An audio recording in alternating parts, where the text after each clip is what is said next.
Өнөөдөр манай цагийн урт мэдээллийн хөтөлбөрөөс хүлээн авч үзээрэй. Энэ жил манай уулаас автозамын салбартаа сүүлийн 4 жилд хийгдээгүй бүтээн байгуулалтын ажлаа хийлээ гэж зам тээврийн сайд засгийн газрын бүтээн байгуулалтын цагаар ярьлаа. Энэ жилдээ багтаагаад улсын хэмжээнд нийтдээ 1700 км автозам ашиглалтанд орсон. Харин өнгөрсөн 4 жилийн хугацаанд нийтдээ 1300 км автозамыг барьсан байна. 6 аймгийн төвийг нийслэлтэй автозамаар холбох ажил графикийн дагуу хэвийн үргэлжилж энэ 7 хоногт Сайн шанд Улаанбаатарыг холбох зам ашиглалтанд орно гэж байна. Сайн шанд замын үдийг холбох энэ замыг хугацаанаас эр төлөөлгөө өгч байгаа нь эдийн засгийн хувьд үр ашигтай явдал болж байна гэж холбогдох албаныхан мэдээллээ. За энэ хоёр компанийн хувьд бол 2014 оны 11 сард хүлээлгэж өгөх гэрээтэй ингээд жилийн өмнө хугацаанаас жилийн өмнө энэ замыг барьж дуусж байгаа.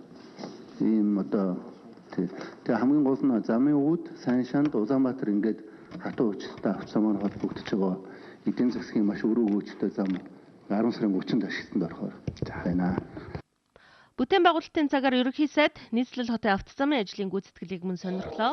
Энэ 7 хоногт гудамж төслийнхний хийж гүйцэтгэж байгаа уулзуурын шинжилэлүүдээс 2 уулзуур ашиглалтанд орохоор бэлэн болжээ. Одоогийн байдлаар тосгоны овоо болон бүхийн өргөө 3-4 хорол буюу нийлээд ингээд 5 уулзуур нийлтийн үйл ажиллагаагаа эхэлсэн байгаа.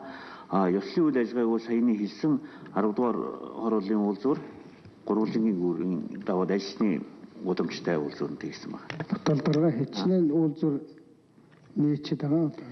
Одоо 9-ийг нийцсэн байна. Орой 10 цагаас орой өглөөний 6 хүртэл нэг 10 хоногийн хугацаатай бол энэ үлдсэн ажлуудыг дуусгая гэдэг оройн цагаар.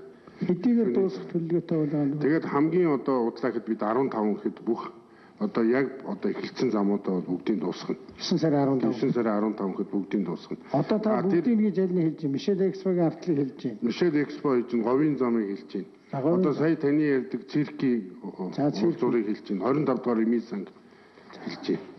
За эдрийг бол бид нар дуусгана. Нөгөө 104 зам руу явсан ялгуусны хийж байгаа нөгөө өчөрөдийн ордноос нөгөө нохоотой өшөө хүртэл энэ бол зам бүгд дуусна гэсэн ийм л одоо графикийн дагуу явж байгаа. Зүгээр эндээс бол жоох оройд чигт 2 ажил байна. Нэг нь болохоор Сонсоолонгийн зам байна.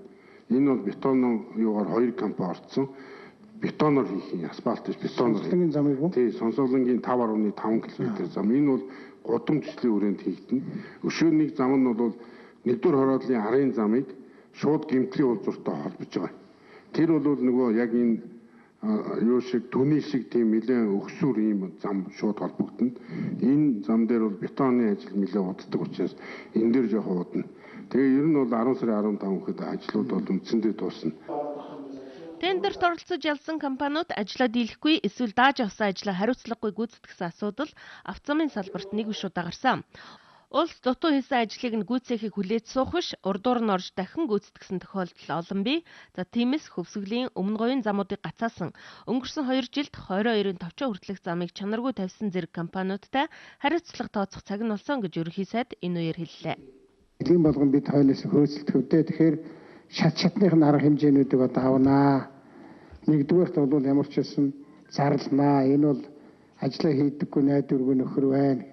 Жид гаруй бид нар ярьлаа шүү дээ. Одоо энэ зарим нь бол бодиттой ажил хэрэг болохгүй бол одоо энэ ганц сайд бид нар чинь сүүлдээ нэг шалгарсан компани хойноос гүйж очиж цагдаа манаач ажил хийдэг маягийн болох гэдэг шүү дээ. Тэгэхээр ийм хариуцлагагүй байж болохгүй. Авсан бол ажлаа хийж дуусгах чадахгүй бол хариуцлага хүлээ гэдэг ийм юм руу явнаа.